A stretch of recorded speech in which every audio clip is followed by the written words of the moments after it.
Why did Jesus have to descend into hell after his death? As they looked upon the cross, Jesus' loved ones felt crushed, longing for his suffering to cease and his spirit to ascend to heaven. But that's not what happened.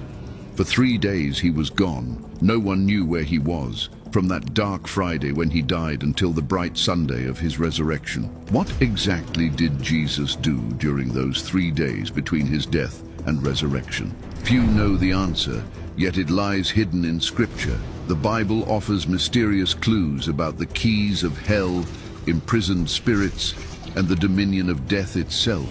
But what does all this really mean? Where was Jesus when his body lay in the tomb? Jesus himself had prophesied before dying about what would occur during those 3 days. The Son of Man will be 3 days and 3 nights in the heart of the earth. Exactly what the heart of the earth means is a mystery, but Paul clarifies it. He explains that before Jesus rose again, he first descended into the lower parts of the earth. These two connected passages reveal something important. Jesus, after his death, did not immediately go to the Father. Jesus descended to a specific place, but is this place actually hell? And why did Jesus have to go there? A mysterious verse explains that this place contained imprisoned spirits. Christ, being put to death in the flesh, preached to the spirits in prison. The phrase "spirits in prison" gives us a clue about Jesus' purpose. But if you think Jesus went there to free these imprisoned spirits, that's not the case. The answer is even more astonishing. But to really grasp it, first, we must explore the Jewish understanding of the time. This place, the heart of the earth, had a name in ancient times. In the Hebrew Old Testament, it was called Sheol. In the New Testament, written in Greek, it was known as Hades.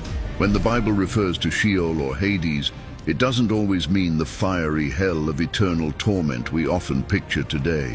In Jewish thought of the time, Sheol was the general dwelling place of the dead. The souls of almost everyone who died went there, both righteous and unrighteous, awaiting final judgment. Certain Jewish traditions believed this realm was divided into separate areas, one for the righteous, a place of comfort sometimes called Abraham's bosom, and another for the unrighteous, a place of torment and anguish. This helps us understand who the spirits in prison really were. They weren't demons like Satan or fallen angels. They were the souls of human beings who had died before Christ's coming. They were imprisoned because they were held in this realm of death, unable to leave on their own. They awaited resolution. Jesus, in spirit, descended to this realm of the dead, Hades, a place filled with human souls who were waiting, and Peter's verse says that he went there and preached. The purpose of his descent wasn't to suffer punishment. It was a mission, but it wasn't a simple mission. It was an incursion into enemy territory, a realm with a powerful guardian who would oppose him. The guardian, as Hebrews indicates, is Satan. By his death he might break the power of him who holds the power of death, that is, the devil. The Bible tells us in this verse that Satan holds the power of death.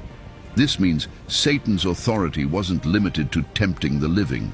His power extended into the destiny of people even after death. He had authority over this realm and kept souls imprisoned under death's power.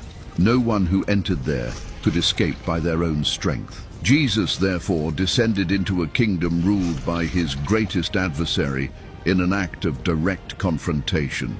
And here is where another crucial clue appears. In the book of Revelation, the resurrected Jesus himself declares his victory with decisive words. "I was dead, but behold, I am alive forevermore, and I hold the keys to death and Hades." Keys symbolize powerful authority and complete control. Whoever holds the keys to a place has total power to open and shut its gates at will. If Satan previously held the empire of death, and Jesus now possesses the keys to death and Hades, a confrontation must have occurred during those 3 days.